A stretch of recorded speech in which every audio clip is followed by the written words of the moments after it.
Hey, my name is ShawNshawN and I sell art on ShawNshawN.co and screen reading on ShawNshawNacting.com. Today we're going to review Godzilla vs. Kong.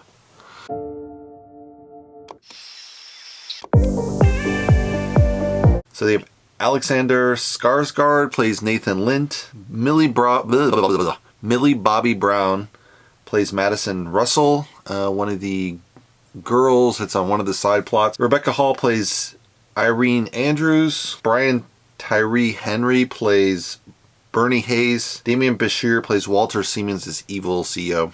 So the story starts off with King Kong. He's wrestling on Skull Island. Then it turns out it's a simulation of Skull Island in Skull Island.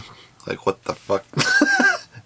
And then they put him in the simulation so he's protected from Godzilla. So it's kind of this weird scenario, but maybe I didn't pay enough close attention to the last King Kong movie. And then there's this mysterious attack of Godzilla on this corporation in Florida, and it's run by this guy called Walter Siemens. And it turns out that Walter Siemens is making this crazy medical experiment in the basement, which is replicating King Kong as mechanical King Kong, so humans can dominate the Titans again.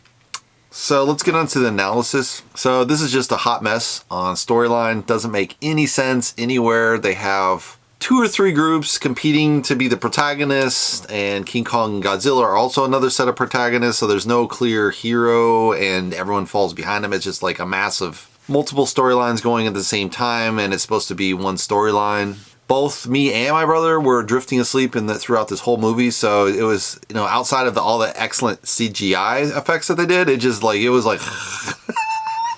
yeah, and we saw it in the IMAX, it's like, dude, we're seeing this in IMAX. Maybe we were tired that day, I don't know, just the movie could not hold our attention. There's this cheesy part where you have this little tiny deaf girl and she forms a special bond with King Kong, and King Kong will touch her little finger to finger like E.T.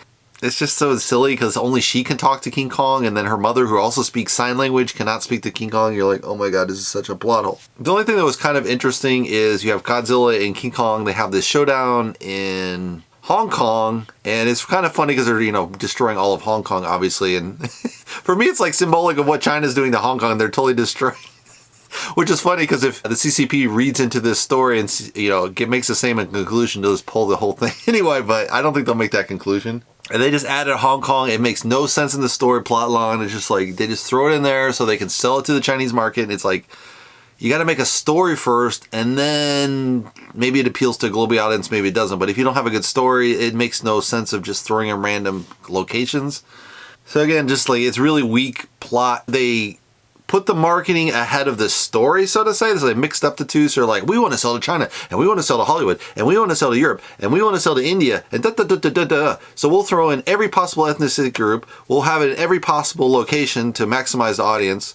We'll film it probably 2 different ways, one for Hollywood, Western audiences, and then we'll film a second version for China, which is mostly probably Chinese actors.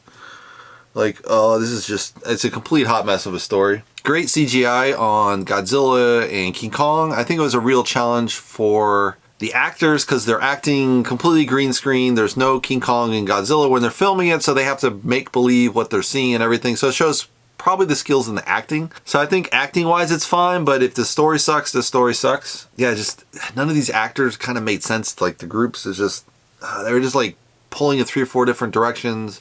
No clear protagonist, no clear villain, because there's multiple villains, there's multiple protagonists, there's multiple creatures that might be protagonist or villain. You're just like, oh, just total hot mess. They did have this cool story in the middle of the story of this hollow earth, and they go into hollow earth and they get some magical powers of the hollow earth for King Kong, which is kind of cool, but then doesn't really make sense because it doesn't really save Kong, and he just ends up losing anyway. They also had this third monster for King Kong and Godzilla to take on. So, in the end, King Kong and Godzilla form a team and they fight off this mechanical Godzilla, which is cool. But then it's like there's 2 villains, and anytime you do 1 or 2 or 3 or 4 villains, it just weakens the villain. You only need 1 clear villain. And so that breaks one of the cruel story elements of making a good story, is having more than 1 villain. So kind of another hot mess of villain, too many villains.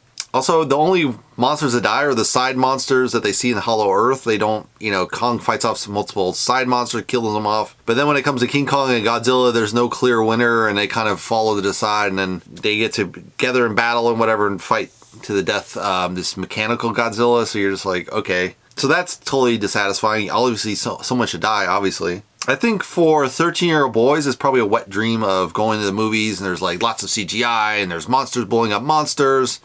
But beyond that, it's just the appeal level is probably people at the IQ level of 80. Just a super weak story that just doesn't hold together well. There was multiple writers. There was like 5 writers, I think, and then a different director. So it's just a hot mess of writers, multiple writers, one director. They're trying to sell to every single market. They're putting the market ahead of the storyline. They're probably filming 2 different films, one for Western, one for China. And you're just like, none of this makes sense. It's a whole mess of story. Yeah, basically, they're filming it again with probably more larger parts for Chinese actors, probably more of the story in Hong Kong versus not in the other part of the story, which is why this story doesn't make any sense from the Western version, because they're trying to film 2 different films together so they can do one for the Chinese. And it's like, no, just for one story, make it make sense, put it together, and then call it a day, guys. It's like, you want to make a film in China, then make a film in China. You want to make a film in the West, make it in the West, but don't try to combine the two. That makes no sense. Just a complete shit show and story-wise, which obviously the CGI doesn't matter.